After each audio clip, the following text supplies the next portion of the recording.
Là, donc, nous en étions arrivés au chapitre Chavav, et au milieu du chapitre, hein, au paragraphe qui se trouve au milieu, page Lamed Gimel.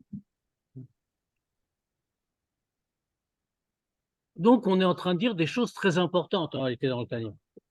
On avait longuement développé et on avait dit comment il faut se comporter, qu'est-ce que ça signifie une mitzvah, qu'est-ce que ça veut dire enfreindre la volonté de Dieu, qu'est-ce que ça entraîne spirituellement.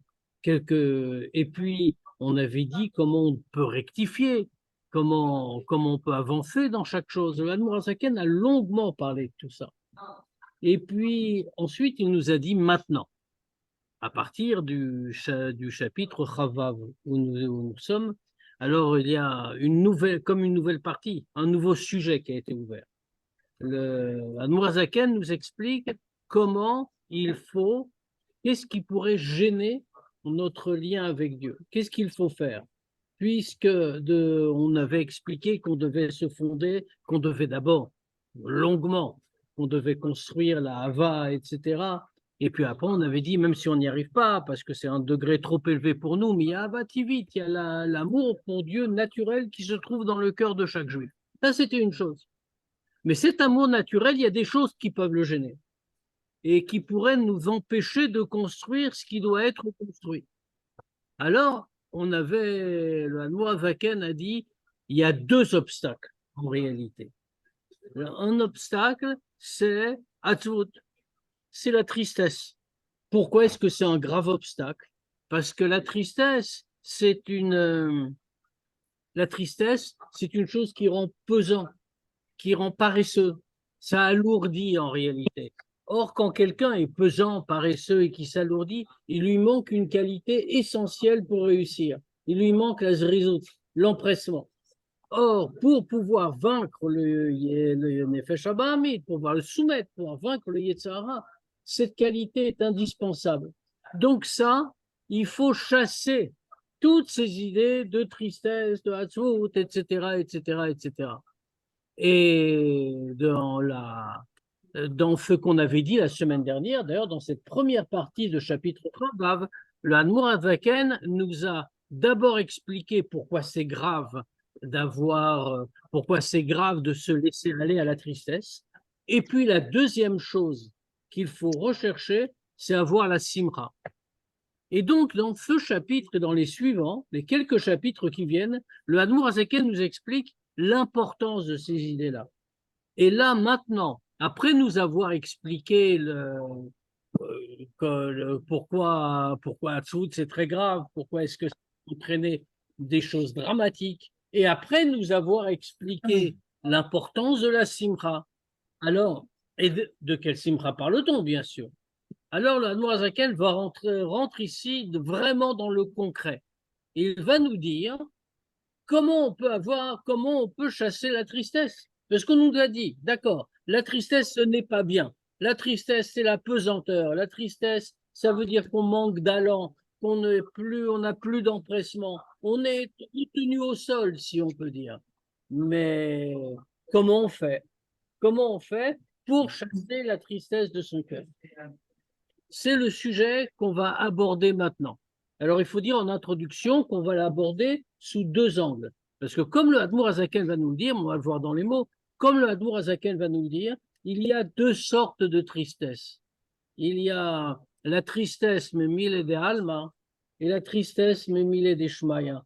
Il y a la tristesse pour les choses du monde, c'est-à-dire les soucis matériels, et il y a la tristesse pour des raisons spirituelles.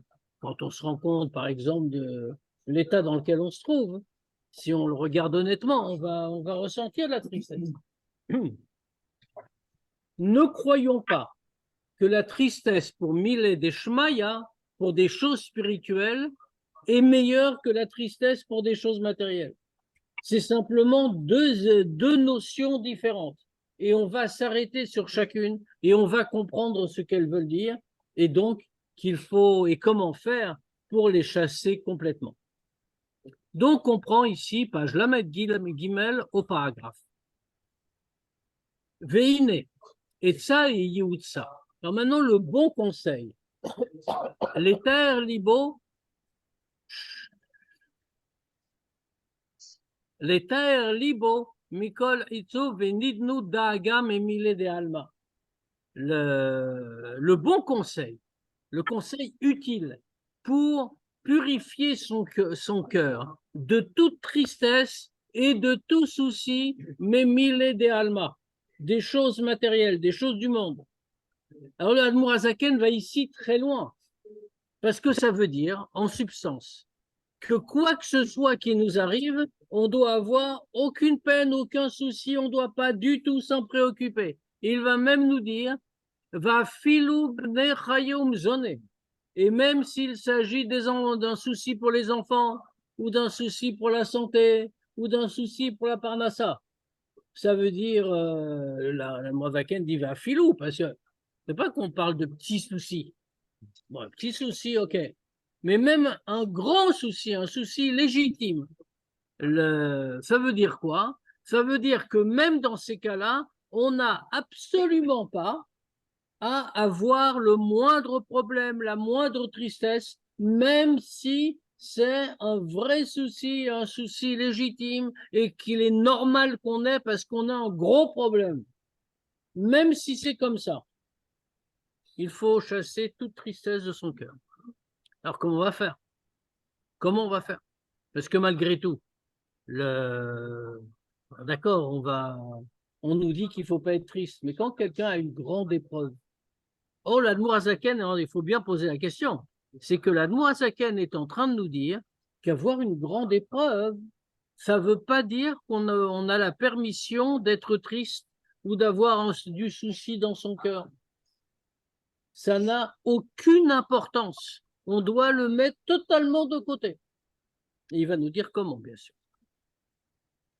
Malgré tout ça, et ça veut dire, même si c'est pour ça qu'il a cité, hein, même Bnei Chaim Zoné, ça veut dire des choses qui sont des vrais soucis, sur des sujets qui nous préoccupent de manière tout à fait légitime, pas des bêtises.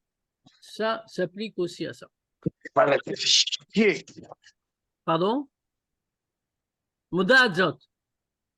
Mudazot la colle. En dehors de tout ça, Mamar Razal, on voit qu'il y a un Mamar Razal, il y a un enseignement que nous ont donné les Chachamim, qui est Keshem Shemevarech ala Tova, que de la même manière qu'on remercie Dieu, qu'on le bénit pour le bien. Alors après le etc., la suite de la phrase, que c'est Mevarchim ala. On doit aussi bénir, remercier pour le mal. Ce qui est totalement incompréhensible, bien sûr. On est en train de dire, alors là-bas, il y a toute une discussion dans la Gemara sur ce Maharazal. Qu'est-ce que ça veut dire? On voit par exemple, quand on regarde dans la halakha, dans les brachot, quand quelqu'un il lui arrive un bienfait, Dieu lui a envoyé quelque chose de bien, alors il a une bracha à faire. On ne va pas faire un problème, mais il a une bracha à faire. Et la bracha fait quoi? Atov ametiv. On remercie Dieu qui est bon et qui fait du bien. Quand quelqu'un a Chazve Shalom, une épreuve qui lui arrive, c'est quoi la bracha correspondante? C'est Dayan Emet. Or, ça n'a pas de rapport. Donc, on comprend mal. Qu'est-ce que ça veut dire? Que comme on bénit pour le bien, on doit bénir pour le contraire. On voit que c'est même dans les formulations des brachot, c'est pas pareil. Atov et Ametiv, il nous arrive du bien. Mais s'il nous arrive le contraire du bien, il n'y a pas une bracha qui remercie vraiment. On bénit Dieu que Dayan Emet, il a jugé comme il a jugé. C'est ce que ça veut dire dans le chat. Alors dans ce cas-là, on ne comprend pas. Qu'est-ce que ça veut dire une chose comme ça? Comment on peut comparer l'un avec l'autre? Et là-bas, dans la Gemara, ils expliquent. C'est Rabat qui apporte la réponse et qui dit, alors, parce que la question se pose, qu'est-ce que ça veut dire chez Mevarer? Quand on est Mevarer, quand on dit la bracha, ce n'est pas une bracha de remerciement sur ce qui s'est passé. On bénit Dieu qui est Dayan Emet, qui est Dayan Emet, qui juge bien. Mais on n'est pas en train de dire merci beaucoup pour ce que tu as fait, comme on le dit pour le bien. Donc, Rabat répond, et ça c'est la réponse de Rabat qui est rapportée ici. Pirshu Bigmara, et dans la Gemara, ils ont expliqué, les Kaboulé Bessimcha, c'est de le fait qu'on doit le recevoir avec joie. Ça veut dire, il arrive une catastrophe, c'est pas seulement qu'on doit rien dire et qu'on doit accepter, comme on pourrait dire, j'accepte la décision de Dieu, il est Dayan Ahmed, c'est ce qu'il fait, etc. Non, non. On doit le prendre avec joie. Alors, bien entendu, c'est compliqué. Ça veut dire c'est comment quelqu'un il peut, ça lui arrive une épreuve, quelle que soit l'épreuve. Prenons pas des choses tragiques, mais imaginons quelqu'un qui était très riche et puis il fait quelques mauvaises affaires, il perd tout son argent et maintenant il vit de la zaka. Ça veut dire, d'après ce que dit la Gemara, lui qui était très riche et très mechoubad, etc., maintenant, alors qu'il vit de la zaka, qu'il a tout perdu, qu'il n'est plus rien, il doit être joyeux. Il doit être joyeux de ce qui lui est arrivé. Pas en général, il doit être joyeux de ce qui lui est arrivé. C'est ça que ça veut dire. Les mevarech halara. Comment un homme peut arriver à une compréhension comme ça, où il va tout prendre, même ça, il va être joyeux. Et il le dit clairement. Kmo simchat atova aniglid venirit. Exactement comme une bonne joie, une joie d'un bienfait qui est visible et révélée. Alors, on voit ici la formulation du Admour Azaken. Elle est très intéressante. Quelle est la différence entre Simchat Tova et la Simcha dans un cas qui n'est pas celui d'une Tova? C'est d'un bienfait. C'est quoi? C'est que la joie du bienfait est niglit venirit, est révélée et visible. Ça veut dire que la Simcha qu'on doit avoir, si on peut déduire des mots du Tanya, la Simcha qu'on doit avoir pour une épreuve, n'est pas une fausse simcha, c'est pas une illusion, c'est pas qu'on se raconte une histoire pour se consoler, c'est simplement qu'elle n'est pas niglit vénirit, simplement elle n'est pas révélée et visible, mais en réalité elle est là, aussi bien que la simcha tatova, seulement il faut la voir. Pourquoi? Ki gam zo letova, parce que même l'épreuve qu'on rencontre, c'est pour le bien.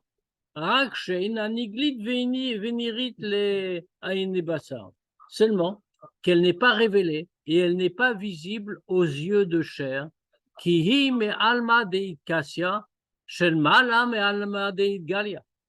Parce que pourquoi elle n'est pas visible? Si Dieu, en vérité, c'est une grande question. Comment peut-il y avoir du mal qui descende du ciel? Dieu fait tout. Comment peut-il y avoir du mal qui vient? Une des définitions qui est donnée de Dieu, comme Rambam le cite, Dieu est Tachlit Atov, c'est le bien absolu. Et c'est pour ça que les Chachamim nous disent En ra yored min hashamayim. Il n'y a pas de mal qui descend du ciel. Dans ce cas-là, si Dieu est Tachlit Atov et qu'il n'y a pas de mal qui descend du ciel, alors dans ce cas-là, comment on peut comprendre ce qui se passe autour de nous? Et c'est ça qu'on est en train de dire. C'est une tova chez Eina Niglit Venirit. C'est un bienfait qui n'est pas révélé et qui n'est pas visible. Est-ce que ça veut dire que ce n'est pas du bien? Mais c'est impossible de dire que ce n'est pas du bien, puisque Dieu ne fait rien que du bien. Il est le bien absolu et le mal ne descend pas du ciel. Donc, tout ce qu'on voit, tous les événements auxquels on assiste sont obligatoirement du bien. Alors maintenant, tout ça est très joli d'un point de vue théorico-philosophique, hein, bien sûr. Maintenant, concrètement, qu'est-ce que ça veut dire? Comment on peut s'en penser ça sérieusement? Et là, on ne parle que d'Alma, on ne parle que Mille d'Alma. Non, non, on parle que fait Mille d'Alma les préoccupations dans les choses matérielles, pas encore spirituelles. Ça aussi, c'est une préoccupation, mais on en reparlera dans un deuxième temps dans ce même paragraphe. Alors, l'Admour Azaken nous dit en réalité, c'est simplement que le bien ici, et donc la joie qui est suscitée par ce bien, mais le bienfait ne se voit pas. Pourquoi il ne se voit pas? parce qu'il est de Alma Deit Kassia. Quelle est la différence entre Alma Deit Kassia et Alma Deit Galia? Ça, c'est marqué dans Sidut, c'est marqué en Kabbalah. Il y a 2 degrés. Il y a Alma Deit Kassia, il y a un degré où la lumière de Dieu est révélée. C'est le degré où le Or Ein Sof apparaît de façon dévoilée. Là, c'est Alma Deit Galia. Maintenant, il y a un monde qui s'appelle un autre degré plus bas, qui s'appelle, c'est notre degré, qui s'appelle Alma Deit Kassia, le monde caché, le degré où la lumière de Dieu n'est pas révélée. La lumière de Dieu est cachée. Si on le dit dans le langage de la Chassidut, c'est le monde après le Tzimtzum. Pourquoi c'est caché? Parce que Alma Deit Kassia, ça signifie qu'en réalité, le monde est trop faible, il n'aurait jamais pu supporter une lumière aussi grande que celle qui apparaît dans Alma Deit Galia. Donc, dans ce cas-là, Dieu a fait un Tzimtzum. Mais ça ne veut pas dire qu'il y a un changement de nature. C'est un changement de dévoilement, changement de révélation, de degré de révélation. Ça veut dire que quand il arrive quelque chose dont nous ne voyons pas le bienfait et qu'on a tendance plutôt à analyser comme le contraire, alors dans ce cas-là, c'est simplement parce que ça appartient à Alma Deit Kassia. C'est-à-dire que c'est un degré. Il faut tirer toutes les conséquences, on va le dire clairement. Alma Deit Kassia, comme on le comprend, c'est un monde qui est beaucoup plus haut que Alma Deit Galia. Pardon, Alma Deit Galia, non, un instant, excusez-moi. Le degré qui vient, je le dis mal, c'est moi qui le dis mal, le degré qui vient de, ce qui vient de Alma Deit Kassia, c'est beaucoup plus haut que Alma Deit Galia. Pourquoi? Parce que il y a un degré de lumière, on ne parle pas en termes de monde, mais en termes de degré de révélation. Dans notre monde, on n'a que la révélation de Alma Deit Galia, d'une certaine façon. Nous, tout ce que nous avons, c'est la contraction, tout ce qui passe la contraction, si on peut dire. Maintenant, il y a un degré de Dieu qui ne se contracte pas. Le Or Ein Sof. Dans les mondes supérieurs, il est complètement révélé. Dans notre monde, il est complètement caché. Ça veut dire quoi? Que quand quelque chose ne se révèle pas dans ce monde et qu'il appartient à Alma Deit Kassia, ça signifie qu'il vient d'un degré beaucoup plus haut. Donc, ça veut dire, s'il ne nous apparaît pas, parce qu'il est du degré de Alma Deit Kassia, c'est-à-dire que nous ne pouvons pas le voir. Il est d'une essence spirituelle beaucoup plus haute. Shel Malam et Alma Deit Galia, qui est beaucoup plus haute que Alma Deit Galia. Et d'ailleurs, on le voit dans Kabbalah. Dans Kabbalah, qu'est-ce qu'on nous enseigne? Que Alma Deit Galia, c'est-à-dire notre monde, chez où Vavke Mishem Avaye Baoru. Dans le nom de Dieu, il y a 2 parties. Le nom de Dieu en 4 lettres, Yudke Vavke, il y a 2 parties. Il y a Yudke d'un côté et Vavke de l'autre. Les lettres de Yudke, les lettres de Vavke, pardon, sont les 2 dernières, qui sont à un degré inférieur. Le Alma Deit Galia, ça correspond aux lettres Vavke, comme on le voit d'ailleurs, y compris dans ce que représentent les lettres. Vav, Yud et He, les 2 premières lettres, représentent Chochma et Bina, alors que Vav et le deuxième He représente les Midot et l'attribut de Malchut qui fait descendre dans le monde matériel. Ça veut dire qu'on a entre une première partie qui représente quelque chose de très haut qui ne descend pas dans le monde et donc qui n'est pas visible du point de vue du monde. Dans la deuxième partie, on a au contraire quelque chose qui est visible, mais quelque chose qui est visible, mais pour être visible, qui doit se contracter. Ça veut dire que ce qui appartient à la première partie est par définition plus haut que ce qui appartient à la deuxième. Or ici, ça veut dire que si on dit que c'est une tova, c'est un bienfait qui n'est pas visible en tant que bienfait, parce qu'il vient de Alma Deit Kassia, du degré où tout est caché par rapport à l'homme, bien sûr, en regardant du point de vue de l'homme. Alors, dans ce cas-là, qui est donc plus haut que Alma Deit Galia, ce que nous voyons de nos yeux. Alors, dans ce cas-là, ça veut dire que c'est beaucoup plus haut.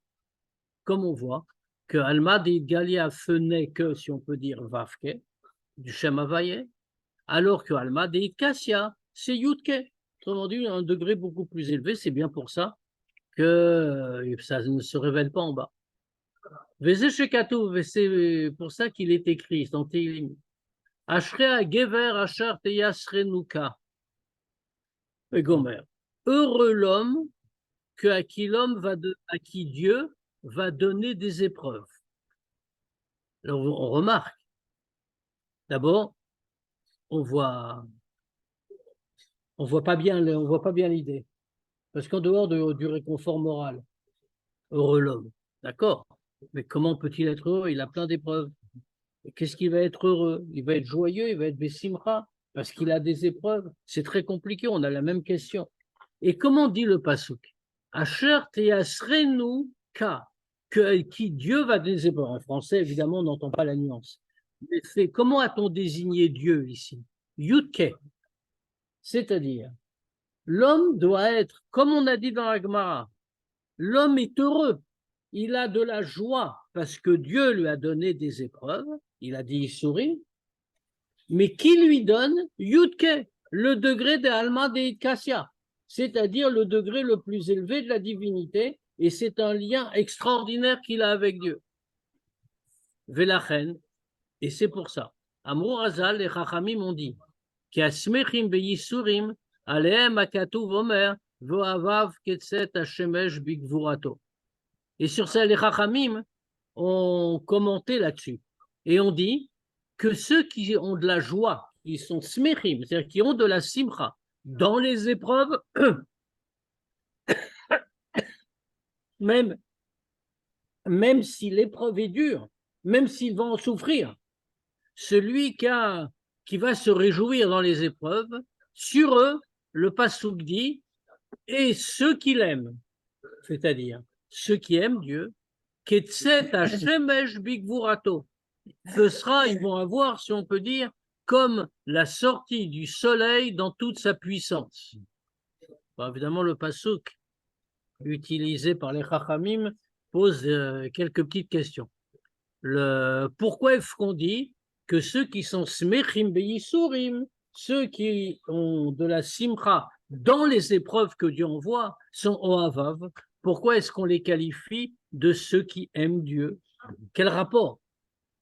Pourquoi Dafka, eux, peut-être qu'ils aiment Dieu, bien sûr. On ne va pas dire qu'ils ne l'aiment pas, mais est-ce que c'est ça la définition de celui qui aime Dieu, celui qui se réjouit dans les Yisourim? Pas forcément, ça peut être plein d'autres choses. Pourquoi est-ce que c'est ça qu'on sait? Et deuxièmement, c'est quoi la récompense? Ils sont en train de dire, voilà ce qu'ils vont avoir. C'est Hashemesh Bigvurato. C'est comme la sortie du soleil dans toute sa puissance. Qu'est-ce que ça veut dire? Qu'est-ce que ça leur a donné? Tout de suite, on explique. Ki asimcha im avato kirvat Hashem yoter mikol chaye haolam hazeh. Pourquoi? Parce que d'où vient cette joie? Quelqu'un a toutes les souffrances du monde, toutes les épreuves du monde. On dit il est joyeux. Mais pourquoi il est joyeux? Il a de bonnes raisons de ne pas être joyeux. Il a tout perdu, il a des grands problèmes, etc., etc. Pourquoi il est joyeux? Pourquoi il est joyeux? C'est parce qu'il aime se rapprocher de Dieu, de s'être rapproché de Dieu, plus que toute la vie de ce monde. Pourquoi? Parce que quand Dieu lui envoie des Yissurim, qu'est-ce qu'on a expliqué? Le fait que Dieu lui envoie des Yissurim, ça vient du degré de Alma de Kassia. C'est-à-dire que ça vient non pas des Hashpaot, non pas de toute la lumière divine que Dieu donne dans notre monde de façon révélée, c'est-à-dire à notre portée, c'est-à-dire contractée, mais ça vient de Alma de Kassia. C'est-à-dire que c'est un degré de Dieu non contracté. C'est le degré du Or Ein Sof. Et à ce degré, et l'homme qui a ses épreuves, en fait, c'est parce que le Or Ein Sof lui a envoyé un bienfait. Lui a envoyé un bienfait qu'il ne voit pas, qu'il ne comprend pas, parce que c'est au-delà de sa portée. Mais fait un bienfait et qu'il ne comprend pas parce que justement, il vient de plus haut. chez Dieu, à un degré qui lui échappe. Alors dans ce cas-là, normalement, on aurait pu comprendre qu'il soit très triste, que ça le gêne ce qu'on lui envoie. Mais qu'est-ce qu'on lui dit? Qu'est-ce qu'il fait? Lui, il est joyeux. Et s'il est joyeux, ça veut dire qu'il a pesé la chose. Il dit, je ne vois rien, je ne comprends rien, je ne vois pas le bienfait qu'on me donne, je n'en vois pas les effets. Mais même quand je ne le vois pas, et même quand je n'en vois pas les effets, je suis heureux parce que je me suis rapproché de Dieu. Dieu s'adresse à moi, non pas au travers de Alma Dei Galia, c'est-à-dire non pas au travers d'un degré que je peux voir et qui est révélé, mais il s'adresse à moi au travers du Or Ein Sof, de son essence que je ne peux pas voir. Ah, ça me coûte quelque chose dans ce monde. Mais comme moi, je préfère m'attacher avec Dieu que toute la vie de ce monde. Alors, dans ce cas-là, qu'est-ce que je suis appelé au Havav? Dieu m'appelle au Havav, celui qui aime Dieu. Parce que la vie du monde ne l'intéresse pas. Il est prêt à voir toutes les épreuves pourvu qu'il s'unisse à Dieu d'encore plus haut et plus près que toute la vie de ce monde. Qui dire-t-il comme c'est marqué? Qui tov chasdecha mechaim, que comme c'est écrit, ta bonté est plus grande que la vie. Ça veut dire, elle est meilleure, elle est plus que la vie. D'ailleurs, bon, il y a un pshat, hein, bien sûr, dans le passé. Mais, mais ici, l'Admorazaken le prend au sens strict. Dire toute la vie de ce monde, elle est très bien. Et bien sûr, je veux la garder. Mais ta bonté, elle est encore meilleure. Et donc, quand tu m'envoies une épreuve, c'est ta bonté, c'est encore mieux que tout ce que la vie peut m'apporter. Vekirvat avaye, et le rapprochement, la proximité de Dieu. Ibeyeter set ou maala, le enketz be alma deit kassia. Et la proximité avec Dieu est avec beaucoup plus de force et une beaucoup plus grande élévation à l'infini, be alma deit kassia, dans ce degré qu'on a appelé alma deit kassia. Pourquoi? Parce que Kisham Chevion Uzo Veyoshev Beseter Elion. Parce que là-bas, disent nos Chachamim, il y a Chevion Uzo. Qu'est-ce que ça veut dire? Chevion, ça veut dire caché. Là-bas se cache sa splendeur. Caché. Même notion que Alma Deit Kassia. Pourquoi ça se cache? Parce que ce n'est pas visible. C'est visible seulement à ceux qui s'élèvent à ce niveau-là. Or, celui-là, à qui il arrive des épreuves, par l'épreuve s'élève enfin, la manifestation que Dieu lui donne depuis ce niveau-là. Et il est écrit aussi Veyoshev Beseter Elion. Alors, dans le pshat, Yoshev Beseter Elion, ça parle de la personne, bien sûr. Et celui à qui est arrivé telle et telle chose, c'est qu'on dit ce télim souvent quand on emmène quelqu'un à sa demeure éternelle jusqu'à la Mashiach. On dit Yoshev Beseter, on dit ce pasouk-là, Yoshev Beseter Elion. Dans le pshat, c'est ça que ça veut dire. L'homme, il réside là-bas, il s'installe dans une cachette, dans un endroit caché supérieur, il est en haut, à côté de Dieu, si on peut dire. Mais le Harizal et le Admour Azaken à sa suite le traduisent en l'appliquant à Dieu directement et en disant lui, il est Yoshev Beseter Elion, c'est-à-dire lui, à son plus haut degré, dans le degré du Or Ein Sof, dans le degré de son essence, il est installé de façon cachée en haut, c'est-à-dire qu'il n'est pas accessible, personne ne peut le voir. Ici, quand il donne une épreuve, il révèle quelque chose de lui, il le donne à quelqu'un. Celui qui est capable de voir ça, il doit être Bessimra, parce qu'il a une révélation que personne d'autre n'a eue. Maintenant, il faut le recevoir comme ça. Et c'est pour ça, puisqu'il est à un degré tellement élevé, Alken, Zochel et Hashemesh Bigvurato. Et c'est pour ça que qu'est-ce qu'est la récompense qu'on lui donne? Puisqu'il a été capable de voir la réalité de ce qu'il a vécu. Il a la récompense de Tset Hashemesh Bigvurato, comme dit le Passouk, comme disait Chachamim en citant le Passouk, O Avav Ketset Hashemesh Bigvurato, comme il a la récompense de la sortie du soleil dans toute sa force. Ça veut dire quoi? C'est quoi la sortie du soleil dans sa force? comme c'est marqué, que au début, quand Dieu a créé l'univers, il a créé une lumière du soleil qui permettait de voir d'un bout du monde à l'autre. Il a vu que le monde ne méritait pas cette lumière. Alors il l'a cachée. Et les Chachamim nous disent, mais quand est-ce qu'elle va revenir? Comment il l'a cachée? Il l'a pas détruite. Il l'a retirée, il l'a cachée. Il l'a enfermée dans un écrin, si on peut dire. Elle va revenir, nous disent les Chachamim, quand Mashiach va venir. Cette lumière va ressortir, et avec cette lumière-là, on va tout comprendre, on va tout voir, et là, c'est aussi ce soleil, si on peut dire, cette lumière qui va punir les Rchaïm, etc., etc.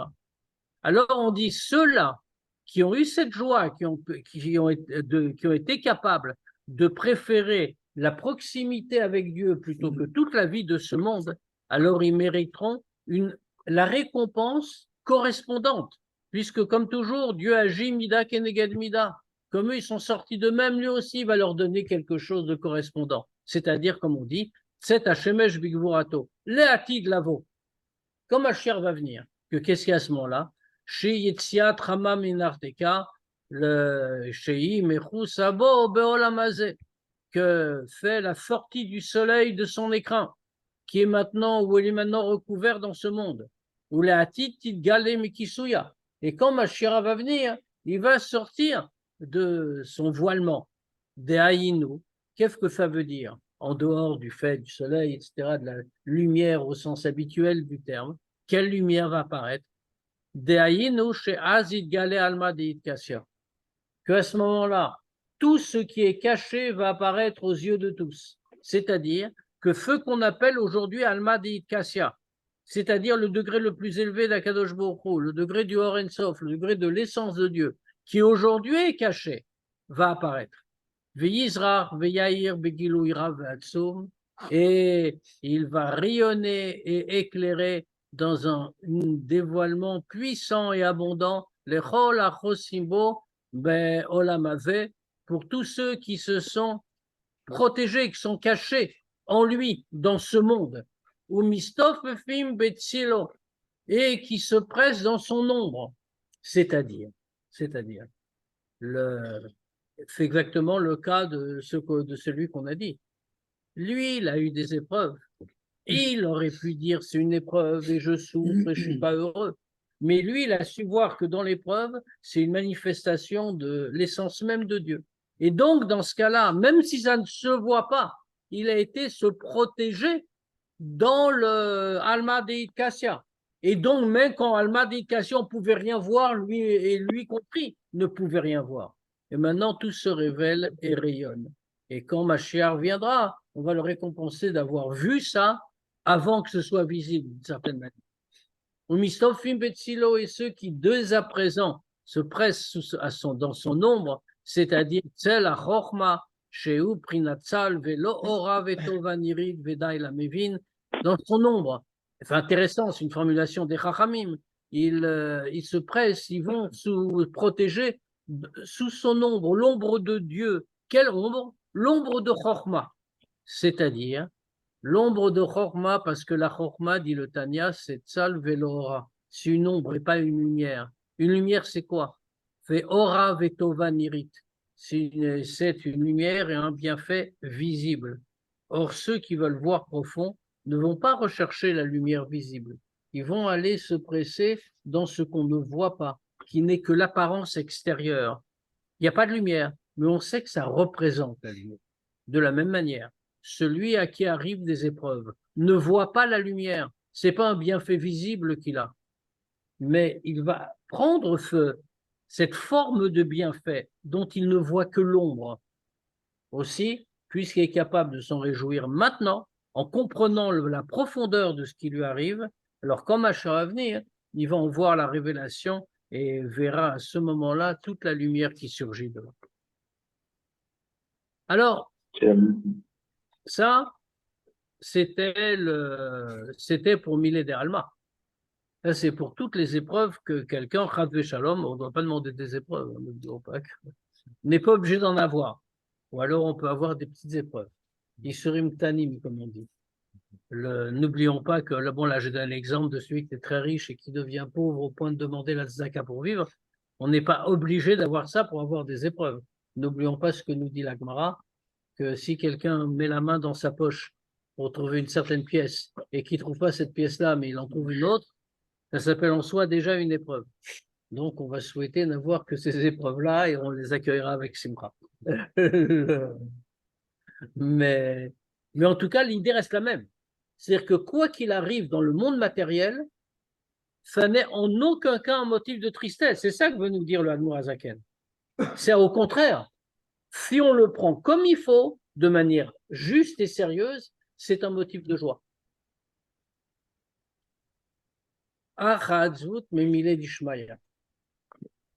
Maintenant, il y a une deuxième sorte de tristesse qui pourrait surgir. Ce n'est plus de Milé de Alma, comme on a dit, mais de Milé d'Ishmaya, des choses du ciel, autrement dit, des choses spirituelles. Et quelqu'un pourrait commettre une erreur dramatique. C'est-à-dire, c'est quoi pour des choses spirituelles? Quelqu'un va se dire, c'est très logique, hein, on va réfléchir à soi-même, on réfléchit avec sincérité, et on ne se justifie pas et tout, et on va réfléchir, on va dire, vraiment, on n'est pas bien.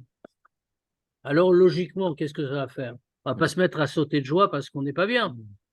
Donc, on va être triste, oh là là, c'est dramatique, comment on aurait pu être et comment on est, enfin, ce genre de choses. Et on pourrait même penser, c'est un vrai piège dans les idées, on pourrait penser que c'est une bonne chose. Parce qu'après tout, on prend conscience, c'est peut-être un début de tchouva. On est en train de prendre conscience qu'on n'est pas bien et qu'il faut se rectifier. Et donc, la tristesse serait bonne. On dit absolument pas. C'est une grave erreur. Cette tristesse-là vient du Yetzer Hara au même titre que la première qu'on vient d'analyser. On va l'expliquer. Maintenant, la tristesse pour les choses spirituelles.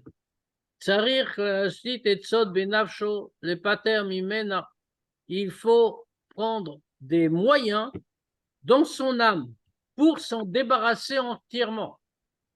On ne parle même pas quand il s'agit quand c'est au moment où on fait une avoda, où on prie, on fait des mitzvot, on étudie. Pendant qu'on est en train on est occupé à servir Dieu, il est clair qu'il n'y a aucune place pour la tristesse. Pourquoi? Parce que comme c'est marqué, qu'on doit servir Dieu avec joie et enthousiasme. Ça veut dire, comme on a déjà cité, que Dieu a puni le peuple juif parce qu'on ne l'a pas servi avec joie. Ça veut dire, au moment où on est occupé à servir Dieu, de quelque manière que ce soit, étude, pratique des mitzvot, fila, quoi que ce soit, on doit être joyeux. Il n'y a pas de place pour la tristesse puisque l'accomplissement de la voda fait un lien avec Dieu. Comment pourrions-nous nous lier? Comment pourrions-nous être tristes au moment du lien avec Dieu? Maintenant, donc ça c'est clair. Il n'y a même pas à en discuter. Celui qui est triste au moment d'une avoda, alors ça pour lui, ça doit être très clair que c'est le Yetzer Hara qui vient essayer de le refroidir et de le détourner de la avoda. Et là, filou Mishéou Baal Asakim. Vederech Eretz. Mais même celui qui est un Baal Esek, Vederech Eretz. Alors pourquoi il nous parle du Baal Esek, celui qui travaille? Pour une raison très simple. Parce qu'un Yoshevoel, quelqu'un qui étudie toute la journée, il n'a aucune raison d'être triste. Jamais. Puisqu'il est occupé à l'étude de la Torah. Donc, dans ce cas-là, il doit être joyeux toute la journée. Maintenant, quelqu'un qui n'étudie pas à plein temps, ça veut dire qu'il travaille, il est dans le monde.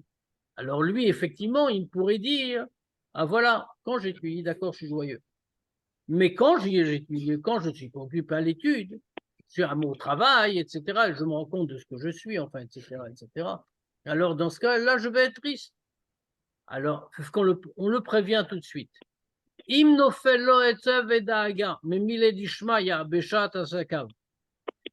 lui tombe une tristesse et un souci dans des choses spirituelles pendant qu'il est occupé à son travail, alors il doit savoir que ça fait partie des tours du Yetzer Hara. Que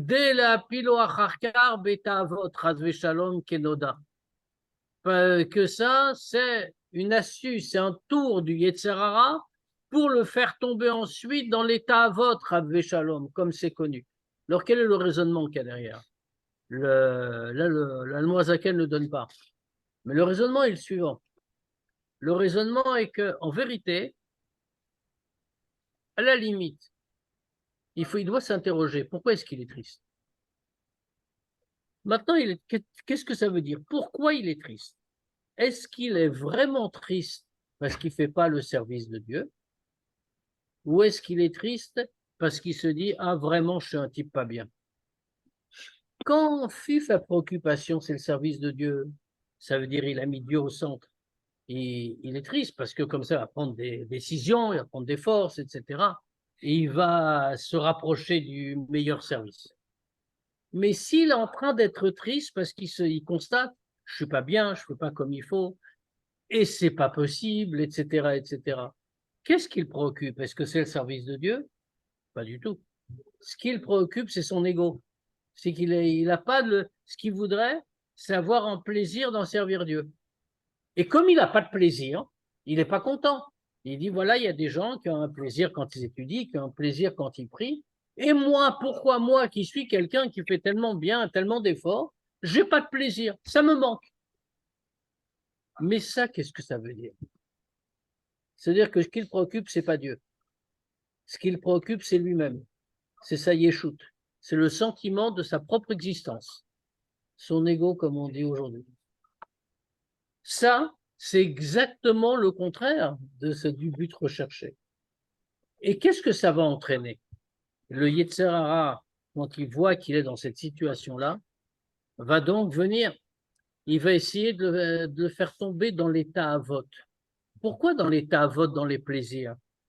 Parce que lui, qu'est-ce qu'il recherche, cet homme, en vérité? Puisque ce qui le préoccupe dans la réalité, c'est pas Dieu, profondément. Ce qui le préoccupe, c'est lui-même. Il aurait voulu avoir le plaisir certes spirituel, mais le plaisir, le oneg, de pouvoir dire « Ah, moi, je sers bien Dieu, à moi, j'éprouve bien quelque chose de bien dans la tfila, quand j'étudie, j'ai un bon goût, etc., etc., etc. » Cet homme-là, autrement dit, ce qu'il recherche, c'est une ta'ava.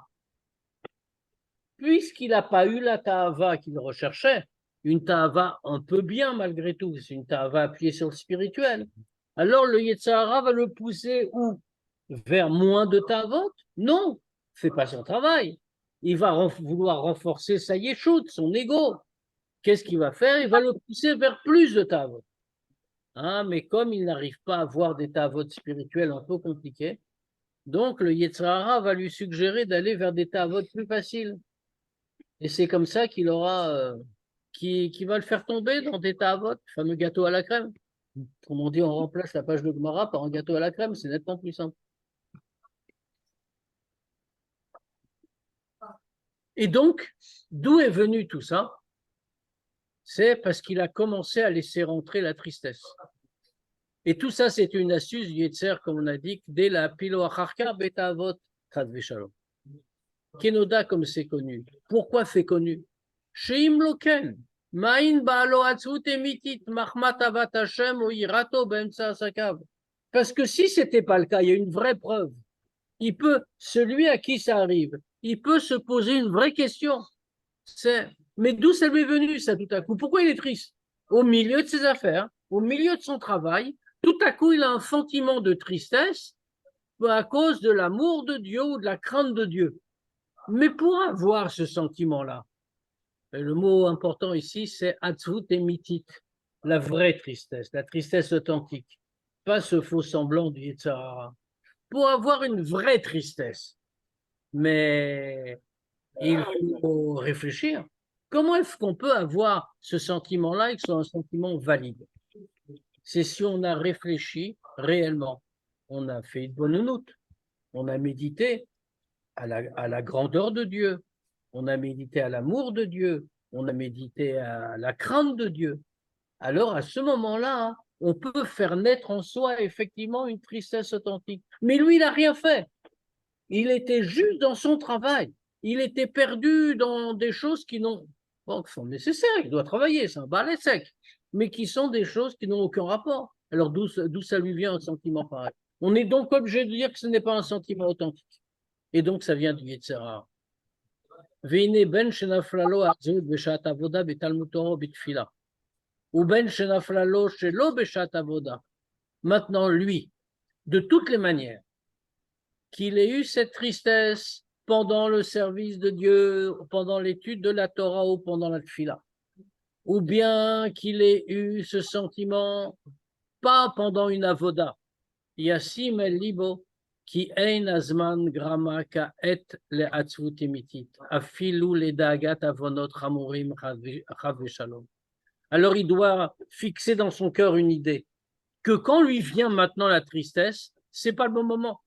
Il n'y a pas le temps maintenant pour avoir la tristesse authentique, même si c'est pour des vrais soucis, des soucis pour des fautes sévères, des fautes graves qu'il a pu faire.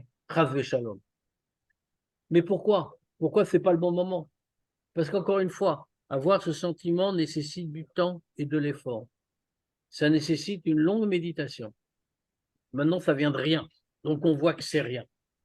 Et maintenant, ce n'est pas le moment de l'avoir parce qu'il ne va rien en faire. Il faut attendre. Si on veut vraiment avoir ça, il faut l'attendre. Il faut attendre. Rak lazot serkviutitim veshata kosher. Pour ça, il faut fixer un moment. Veshata kosher est une heure propice. Et quand on le fait, c'est beyishuvadat. C'est un mot fort, hein? Beyishuvadat. C'est-à-dire il faut prendre le temps, il faut analyser, il faut méditer. Leidbonen begdulat Hashem asher chatalo, pour méditer à la grandeur de Dieu contre qui il a fait une faute. Dire ça se fait pas sur un pied. Yishuvadat, ça veut dire qu'il y a des moments à fixer. Et en plus, à l'époque du Admour Azaken, ce moment-là, il était tous les jours. Déjà, le Rabbi Rachab, c'est le père du Rabbi précédent, a déjà dit que tous les jours, ce n'est pas nécessaire. Mais que peut-être 2 fois par semaine. Aujourd'hui, je ne sais pas Aujourd'hui, on ne fait plus de fautes, c'est pour ça qu'on n'en parle plus, en fait. Et donc, mais il faut avoir, ça veut dire on le fait b'yishuvadat. Et l'idbonen, c'est comme on a dit, idbonout, c'est une vraie méditation. Pas seulement je pense, pas seulement je réfléchis comme je me suis mal comporté. Il va dire comment. Et à quoi il faut réfléchir. On ne va pas réfléchir à que comme on n'est pas bien et comme c'est très grave, etc. Mais on a fait une faute devant Dieu. Et Dieu est très grand. Et comment on peut continuer comme ça alors qu'on a fait une faute devant la grandeur de Dieu? Pourquoi on doit réfléchir à ça? Parce que quand il va réfléchir qu'il a enfreint la volonté de Dieu qui est si grand et si bon, puisqu'il nous a donné un moyen de s'unir à lui par Torah et Mitzvot, alors dans ce cas-là, son cœur va être brisé véritablement. Bimrirut emitit, avec une vraie amertume. Et comme voir Edzoub, comme s'expliquer à quel moment il faut le faire à un autre endroit. Et est-ce qu'il le dit ici? Non. Alors le moment qui est fixé là-bas, comme c'est expliqué, c'est Tikkun Chatzot. Tikkun Chatzot, comme on a déjà dit, bon, dans le Pshat, Tikkun Chatzot, c'est, on pleure la destruction du Beth Amikdash, c'est le Churban. Mais Tikkun Chatzot, au sens profond, le Harizal explique que le sens de Tikkun Chatzot, c'est aussi, on pleure sur la destruction de notre Beth Amikdash intérieur. Autrement dit, on est censé faire tchouva. C'est pour ça, bien sûr, qu'après Tikkun Chatzot, on ne va pas dormir. Le Seder, pour ceux qui font Tikkun Chatzot, on fait Tikkun Chatzot, et puis après, on étudie jusqu'à Shmoret HaBoker, et puis jusqu'à l'aube, et puis après, on prie. Dormir, c'est 1 heure dans la matinée, une après la tfila et l'étude qui suit la tfila, bien sûr. Le... Enfin, c'est comme on fait d'habitude, quoi, Chaim, tu sais bien. Voilà. Et donc, je suis en train de lire un très joli livre que j'ai acheté pour le Tevet, que j'ai pris comme ça au hasard. Il s'appelle Boale Lubavitch. C'est un 3 volumes. J'ai trouvé là sur une table dans des libraires qui vendaient de Kol Yehuda. Et j'ai vu ça. J'ai dit, tiens, qu'est-ce que c'est? J'ai feuilleté, ça a l'air pas mal. C'est un gourarier qui a écrit ça. J'ai acheté, je suis très content. Il explique comment c'était à Lubavitch, à la Yeshiva. Il n'y avait pas de chambre là-bas, tu sais. Les Bachorim n'avaient pas de chambre. Ils dormaient sur un banc. Alvaï sur un banc. Ceux qui avaient des parents riches, d'après les standards de l'époque, Ouais. ils louaient une chambre chez l'habitant. Ceux qui n'avaient pas de parents riches, alors, et c'est la minorité bien sûr, ceux qui n'avaient pas des parents riches, alors ils attendaient le soir que le seder se termine. Les grands morim, ils étaient jusqu'à vers 23 heures. Donc les plus petits, les plus jeunes, ils attendaient là, quand eux ils avaient fini, ils se mettaient debout en s'appuyant sur les murs. Quelquefois ils s'endormaient, ils tombaient, ils se relevaient. Enfin, bon. Et puis, quand le seder était fini, ils dormaient sur les tables.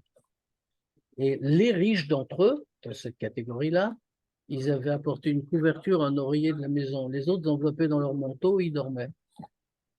Et ils devaient se réveiller à 6 heures du matin, parce qu'à 6 heures, le chômage venait les réveiller, parce que le seder allait commencer, donc il fallait libérer les tables. Donc, vous voyez, Tikkun Chatzot, ce n'est pas un problème.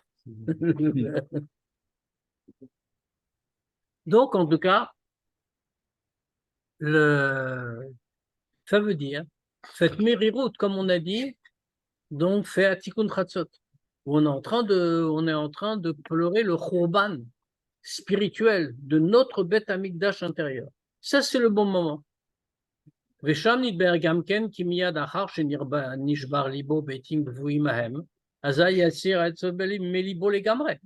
là-bas où on explique l'importance de Tikkun Chatzot, où c'est le moment propice pour ça. C'est à minuit en plus, c'est l'heure de Rachamim, de Midat Rachamim, donc c'est vraiment le moment.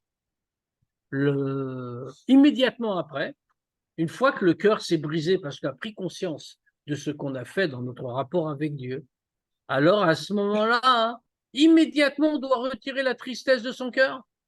Pourquoi? Parce que si jamais on garde de la tristesse dans notre cœur, ça manifeste une chose, qu'on n'a pas de confiance en Dieu.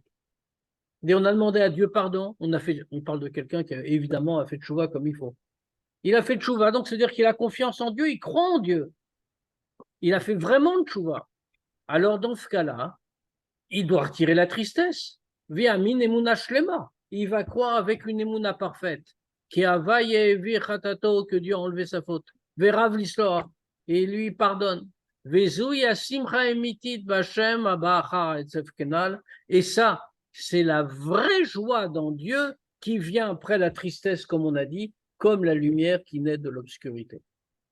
Alors ça, c'est une vraie tristesse, une tristesse positive. Et encore, on voit comment le Hadmour Azaken est prudent. Il dit c'est à des moments précis, c'est pas tout le temps. Et il faut d'abord réfléchir, il faut d'abord méditer. Sinon, tout ça, c'est que du Yetzara. C'est fait pour ralentir notre effort et notre enthousiasme. Et donc, on doit le rejeter complètement. On va s'arrêter là pour ce soir. Bien sûr, on peut poser quelques questions, si on en a.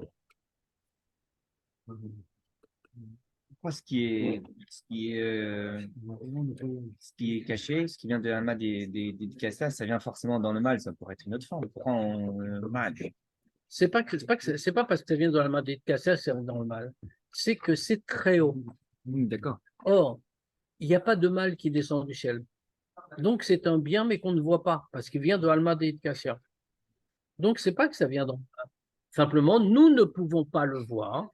Alors, dans ce cas-là, eh bien, nous voyons en apparence du mal, mais ce n'est pas du mal. Pourquoi en apparence on voit du mal? Parce que nous ne sommes pas capables de voir autrement. C'est-à-dire que si Dieu il est bien, il aurait pu faire que ce soit, je sais pas, je dis n'importe quoi. Un exemple Donc, de ça ne, l'URSS par exemple, ou les autres, ça toutes les ne, épreuves nous ne sommes pas qu'on connaît. capables, nous ne sommes pas capables de le comprendre, nous ne sommes pas capables de le voir. Ça veut dire que pour nous, c'est du mal, mais c'est que pour nous. C'est au niveau de Alma de Galia. Mais dans Alma de Galia, c'est que du bien. Alors, si j'étais Dieu, je pourrais répondre de manière plus précise. Comme ce n'est pas le cas, hein. Une partie de Dieu. Comme nous tous. Bien, on se donne rendez-vous, Bezrat Hashem, jeudi, s'il n'y a pas de questions, pour une sikha du Rabbi. Ok.